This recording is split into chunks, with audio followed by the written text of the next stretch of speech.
Hello and welcome to everyone. आज हम multiple integral में evolution of double integral topic करेंगे। इसके पहले टॉपिक फर्स्ट किया जा चुका है, जिसे मैंने डबल इंटीग्रल का एक्चुअल में डेफिनेशन क्या है, उसका ज्योमेट्रिकल रिप्रेजेंटेशन क्या है, ये सारी चीज़ डिस्कशन किया था, काफ़ी अच्छे तरीके से किया था। और इसके पहले मैंने आपको ये भी बताया था कि मल्टीपल का मतलब क्या होता है, इसकी वैरायटीज़, कैटेगरी ऑफ क्वेश्चन कैसे एग्जाम में आते हैं, डीआई और टीआई क्या होते हैं, इसकी सब कैटेगरीज क्या होती हैं, इस पे बेस्ड क्वेश्चन और क्या क्या बनते हैं, ये सारी चीज़ मैं बहुत डिटेल में डिस्कस कर चुका हूँ। आज के इस वीडियो में, जो कि पार्ट 2 है इस वीडियो लेक्चर्स की सीरीज का, आज हम देखेंगे evolution of double integral. Actual में इसका मतलब क्या है और ये क्यों लेसन पढ़ना ज़रूरी है, आइए देखते हैं। देखिए, क्योंकि ये मैंने सब चीज़ इसलिए लिख दिया क्योंकि टाइम टेकिंग वीडियो काफ़ी बड़ा हो जाता है, इसलिए मैंने कुछ चीज़ें इसमें लिख दी है। देखिए क्या होता है, मैंने आपको बताया था अगर दो वेरिएबल x और y में कोई फंक्शन अगर गिवन हो तो उसके लिए आप फंक्शन ऐसे ही लिखते हो, f of x y. F of x y क्या होती है, हाइट होती है। dx dy के टर्म में क्या होता है, इसको हम इंटीग्रेट करना होता है। तो सबसे पहले इसमें क्वेश्चंस क्या क्या चीज़ें आती हैं। अगर आपको ये फंक्शन दिख रहा है तो आपके दिमाग में कुछ क्वेश्चंस क्या क्या आ सकते हैं कि सर पहले ये बताओ आप कि इसकी लिमिट जो जो आपने डोमेन यहाँ पे डी लिख रखा है, ये डोमेन डिसाइड कैसे करते हैं, मतलब क्या होगी लिमिट। लिमिट आप डिसाइड कैसे करेंगे, upper limit, lower limit x और वाई के लिए कैसे करोगे, वो चीज़ बात करेंगे। दूसरा क्वेश्चन ये आता है कि देखिए इसमें एक चीज़, एक बार एक्स के टर्म में दिख रहा है, एक बार वाई के टर्म में, तो आपके दिमाग में क्वेश्चन ये आएगा सबसे पहले कि सर आप पहले इंटीग्रेट एक्स के टर्म में करेंगे कि वाई के टर्म में करेंगे। तो मतलब क्या, डिफरेंट जो इंटीग्रेशन वाले टर्म्स हैं, डी एक्स पहले आप करोगे या फिर डी वाई वाले करोगे, इंटीग्रेट पहले किसके टर्म में करोगे। ठीक। दूसरा क्वेश्चन ये आता है, तीसरा क्वेश्चन, कि जो लिमिट रखे जाएंगे वो एक्स के टर्म में रखे जाते हैं या फिर वाई के टर्म में रखे जाते हैं, ये क्वेश्चन।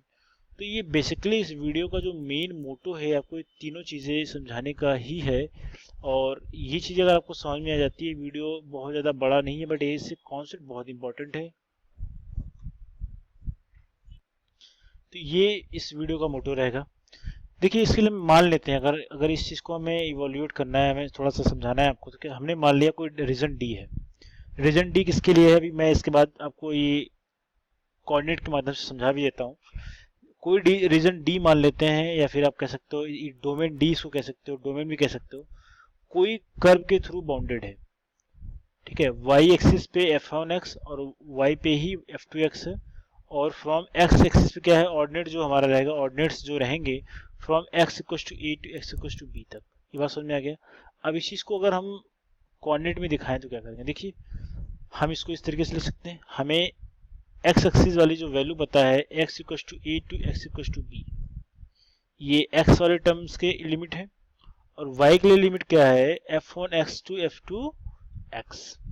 और हमारा फंक्शन क्या है, f x y d x d y, ये तो रहेगा ही।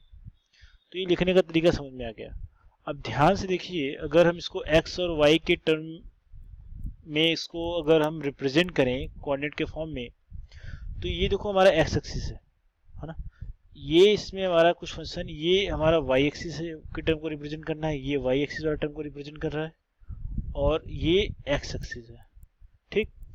और क्योंकि x equal to a to x equal to b हमें लिमिट पता है, तो x एक्सिस पे x equal to a to x equal to b हमने रिप्रेजेंट कर दिया।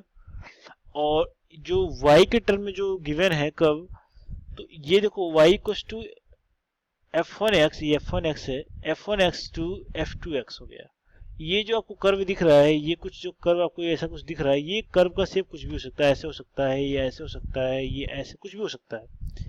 इस शेप का जो कर्व का जो शेप है, ये क्वेश्चन में डिपेंड करता है। ये बात समझ में आ गई। और इन चारों पॉइंट को मिलाने के बाद, इन चारों पॉइंट को मिलाने के बाद, कौन से चारों पॉइंट की मैं बात कर रहा हूँ, एक पॉइंट ये है आपका, एक पॉइंट ये, दूसरा पॉइंट ये, तीसरा पॉइंट ये, और चौथा पॉइंट है। इन चारों पॉइंट के मिलाने के बाद जो रीजन आपको ये दिख रहा है ना, ये वाला रीजन, ये वाला, ये क्या है, हमारा डोमेन डी है। इसको आप रीजन डी कह सकते हैं। इसमें भी हम लोगों ने, इसके पहले का जो वीडियो था, इसमें हमने सब रीजन्स को एज्यूम किया था।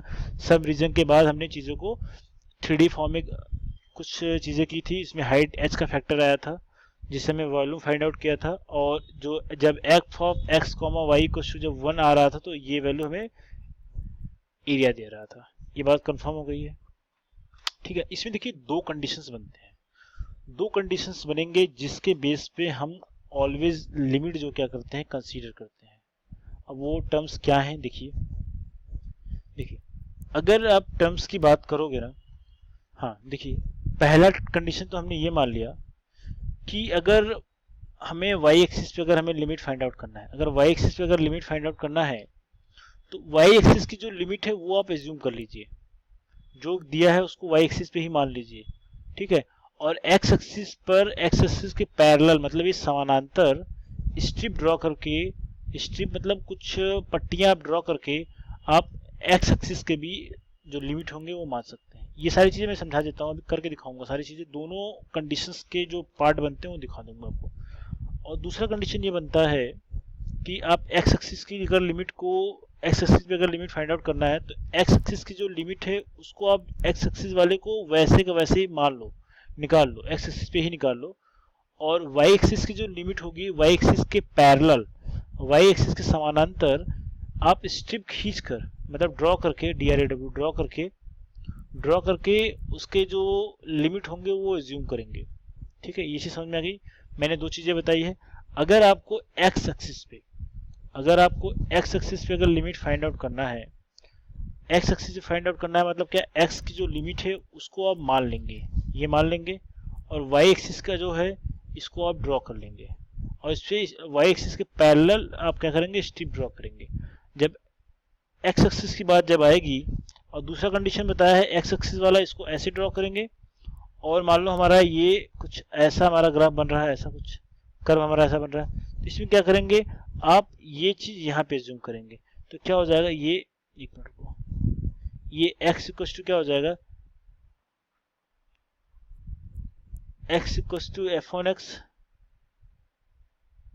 और यहाँ पे हो जाएगा x इक्वल टू f2y, ठीक है। ये y के टर्म में है ना, ये y के टर्म में है।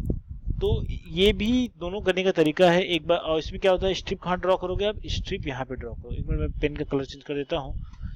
इसमें जब स्ट्रिप की ड्रॉ करोगे तो आप एक्स एक्सिस के पैरेलल, अगर एक्स की जब लिमिट फाइंड आउट करनी होगी एक्स एक्सिस के पैरेलल, तो मैंने में दोनों कंडीशन से क्वेश्चन का आंसर जो होगा करने का तरीका बिल्कुल सही माना जाएगा।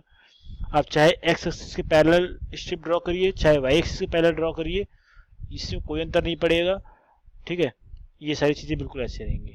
अब कुछ चीजें बात कर लेते हैं जब वाई एक्सिस के पैरेलल करके करना हो तो, ठीक है, एक्स वाई एक्सिस के। देखिए अगर हमने कहा वाई एक्सिस के पैरेलल जूम किया तो हमने कहा था कि आप एक्स एक्सिस के जो हमारा ये एक्स एक्सिस दिख रहा है, एक्स एक्सिस की जो कोऑर्डिनेट्स हैं, ऑर्डिनेट्स हैं, उसको आप एज इट इज ड्रॉ कर लोगे, एज इट इज ड्रॉ कर लोगे। और वाई एक्सिस वाले क्या करोगे, वाई एक्सिस पे पैरेलल क्या करोगे, पैरेलल एक स्ट्रिप ड्रॉ करोगे, ये जो आपको स्ट्रिप दिख रही है वाई एक्सिस के पैरेलल स्ट्रिप ड्रॉ करोगे। अब ध्यान से देखिए इसमें लिमिट क्या है, देखो इसमें दो चीजें आपको दिख रही होंगी, इसमें एक चीज तो आपको ये दिख रहा है, ये बॉटम पार्ट, ये बॉटम पार्ट, ये और एक अपर ये पार्ट है ना। तो अगर बॉटम पार्ट की अगर लिमिट की बात करोगे तो ये हमारा जो लोअर वाला लिमिट रहेगा, लोअर लिमिट एल एल का मतलब लोअर लिमिट f1x हो जाएगा, ठीक। अगर अपर लिमिट की बात करोगे यूएल, अपर लिमिट की अगर बात करोगे तो ये f2x हो जाएगा, ठीक। तो इसको अगर लिखा जाए, और हमारा जो एक्स एक्सिस पे जो लिमिट है हमें दिख रहा है, ये देखो from x equal to a to x equal to b, ये बिल्कुल ऐसा ही है ना। अब इसको अगर आप रखोगे तो x equal to a to b तो फिक्स है, हमें मालूम है, हमने जैसा कोऑर्डिनेट ऑर्डिनेट दिया है उसको हमने एज इट इज रख दिया। और y एक्सिस के लिए लिखोगे तो y equal to f1x and y equal to f2y f of xy dx dy। तो ये इसको लिखने का तरीका है जब आप y एक्सिस पे स्ट्रिप को पैरेलल मानेंगे। इसमें दूसरा कंडीशन आप ये कह सकते हो, सर अगर ये मान लीजिए, अगर आपने ये तो कह दिया कि y एक्सिस पे कर लिया, क्या ये x एक्सिस पॉसिबल है, बिल्कुल पॉसिबल है। अगर दूसरे टर्म के हिसाब से बात करें, केस के हिसाब से अगर बात करें, हमने कह दिया अगर y इक्वल टू, इसको थोड़ा सा मैं और तरह से लिख लेता हूँ, ठीक है। अगर देखिए मैंने कह दिया कि इस चीज को अगर मैंने y एक्सिस वाले जो टर्म्स हैं मैंने वाई एक्सिस वाले को एज इट इज लिख दिया, वाई एक्सिस के टर्म्स को एज इट इज लिख दिया और एक्स एक्सिस के पैरेलल स्ट्रिप ड्रॉ किया। अगर वाई एक्सिस का करोगे तो क्या हो जाएगा, तो कुछ ऐसा ही बनेगा। ये तो हमारा कर्व कैसा भी हो सकता है, ये हमने कुछ मान लो कर्व ऐसा बना दिया, ठीक है, कैसा ही बना सकते हो आप, ठीक है।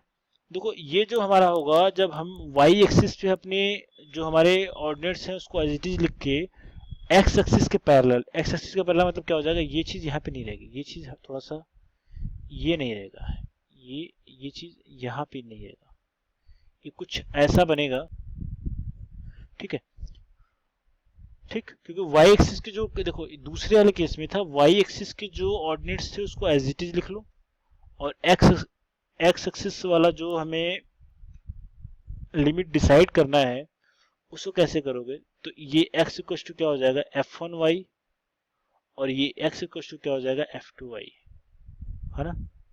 और देखो हमने ये तो ड्रॉ कर लिया, ये तो ड्रॉ कर लिया। अब इसमें ध्यान दीजिए, अगर हमें x एक्सिस के लिमिट डिसाइड करने हो तो आप क्या करोगे, आप देखिए इसमें हम x इस वाले जो ये जो डोमेन दिख रहा है, इस डोमेन में x एक्सिस के पैरेलल समानांतर एक स्ट्रिप ड्रॉ करेंगे, एक स्ट्रिप ड्रॉ करेंगे, ठीक है। इसमें भी क्या है, लोअर और अपर लिमिट आपको दिख रहा है, ये इस वाले पॉइंट को, एक पॉइंट यहाँ पे दिख रहा है, एक पॉइंट आपको एक कोने में यहाँ पे दिख रहा है, दो चीजें यहाँ पे दिख रही हैं। इसी से आप डिसाइड करके अब लिमिट कैसे सॉल्व करके लिखोगे मैं आपको दिखा देता हूँ। देखिए देखिए अगर इसको लिखा जाएगा तो सबसे पहले तो हमें पता है ये बिल्कुल जनरल फॉर्म तो ऐसे ही लिखते हो आप, डोमेन हमारा रहता है f of x comma y d x d y, ठीक है। इसको जब लिखोगे तो क्या हो जाएगा, अब बिल्कुल मैं वैसे ही लिख रहा हूँ जैसे मैं लिखना चाहिए। हाँ हमने मान लिया ये कुछ C मान लिया, इसको D मान लिया, ये आपके ऊपर डिपेंड करता है क्या आपने ऑर्डिनेट माना है y एक्सिस पे। सी डी अगर मानोगे तो क्या हो जाएगा फ्रॉम C टू D, और ये F1 के लिए क्या हो जाएगा x के x इक्वल टू क्या हो जाएगा, ये x इक्वल टू अगर लिखा जाएगा तो x इक्वल टू क्या हो जाएगा, ये f n y और एक x इक्वल टू क्या हो जाएगा f2y, ये चीज हो गया। अब इस चीज को जब लिखोगे तो क्या हो जाएगा f of x y dx dy। अब इसमें एक चीज आपके दिमाग में ये आएगी कि सर इसमें x और y दो चीजें दिख रही हैं, अब किसके टर्म में हम इंटीग्रेट करेंगे। तो मैं आपको इस क्वेश्चन का जवाब देना चाहूंगा। देखिए अगर आपको ये जो पहली लिमिट ये y के टर्म में जो आ रहा है, ये y के टर्म में जो आ रहा है ये हमें x की लिमिट बताता है। x की लिमिट हमेशा y के टर्म में ही आएगी। एक बार और बता रहा हूँ, x की लिमिट हमेशा y के टर्म में, x की लिमिट y के टर्म में और y की लिमिट x के टर्म में ही आएगी। जिससे आपको अगर मैंने यहाँ पे इस फंक्शन इस वाली लिमिट में अगर y का टर्म दिख रहा है तो इसका मतलब ये x की लिमिट है, ठीक है। अगर y का टर्म दिखता तो ये x की लिमिट हो जाती, ये x का अगर टर्म दिखेगा तो ये y की लिमिट हो जाएगी। बस समझ में आया। तो मतलब क्या, ये लिमिट में यहाँ पे y के टर्म दिख रहे हैं इसलिए ये x की लिमिट और बाकी इधर का ये वाली y की लिमिट हो जाएगी, ठीक है। इसमें एक बात और ध्यान से देखिएगा, अगर आपके इस लिमिट में अगर ऐसा जो मैंने आपको लिमिट लिखा था, मान लो यहाँ पे y f1y आ रहा है और ये f2y आ रहा था, ठीक है, ऐसे कुछ आ रहा था, यहाँ पे a to b था, जो भी था c to d था। तो देखो इसमें हम क्या करेंगे, इसमें हम अगर हमें इंटीग्रेशन का अगर सीक्वेंस लिखना हो, अगर आपको कभी भी ऐसे सीक्वेंस में जो फंक्शन जो इंटीग्रेशन में फर्स्ट आता है, मतलब क्या हमें देखने से पता लग रहा है ये x की लिमिट है और ये x की लिमिट है, ठीक। तो इस चीज को क्या लिख सकते हैं, इस चीज को जब लिखना होगा तो dy आप यहाँ पे लिखोगे फ्रॉम c टू d, और ये हो जाएगा f of x comma y dx f1y f2y, ठीक है। मतलब क्या हुआ, अगर लिमिट पहले आपको x की दिखती है तो आप x के रिस्पेक्ट में इसको इंटीग्रेट करेंगे। अगर ये देखो y का टर्म अगर आ रहा है तो ये x की लिमिट है, ठीक है। मतलब क्या, अगर x की लिमिट आपको यहाँ पहले दिख गई तो आप x के रिस्पेक्ट में इंटीग्रेट करोगे। अगर y की जगह पे x रहता मतलब y की लिमिट रहती तो आप y के टर्म में इसको क्या करते, इंटीग्रेट करते। बात समझ में आ गया। तो ये इस वीडियो का सबसे इम्पोर्टेंट पार्ट में बता रहा हूँ, जिससे आपको ये चीज़ें काफ़ी क्लियर हो जाएंगी। मैं एक चीज़ अगर इसको थोड़ा सा अगर असेस करें लिमिट के लिए, तो वो पार्ट कैसे करेंगे इसके बाद की वीडियो में डिस्कस करेंगे। तब तक के लिए good luck for your exam and best of luck for preparation, and thank you so much for watching this.